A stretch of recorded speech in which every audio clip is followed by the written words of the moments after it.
మానవ జీవితంలో కొన్నిసార్లు ఇలాంటి విచిత్ర సంగతులు జరుగుతూనే ఉంటాయి.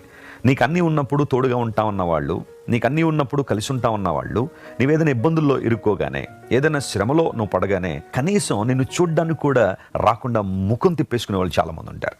కానీ నీ దేవుడు అలాంటి వాడు కాదు. ఆయన సైన్యములకు అధిపత్యగు యెహోవా మనకు తోడై ఉన్నాడు. యేసుప్రభువు వారి లోకంలో ఉన్నప్పుడు కూడా ఇదే విషయాన్ని చాలా క్లియర్గా లోకానికి తెలియజేశారు. యుగ సమాప్తి వరకు నేను మీతో కూడా ఉన్నాను అని 28వ అధ్యాయం మత్తయి సువార్తలో చివరి వచనంలో మనం చూస్తాం.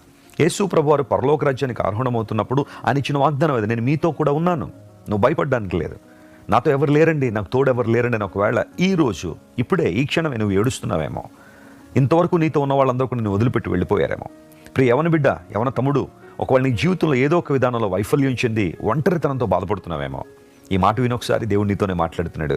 ఆయన నీకు తోడై ఉన్నవాడు, మాట ఇచ్చినవాడు మాట తప్పడు. ఆయన ప్రెజెన్స్ని నువ్వు ఎక్కడైనా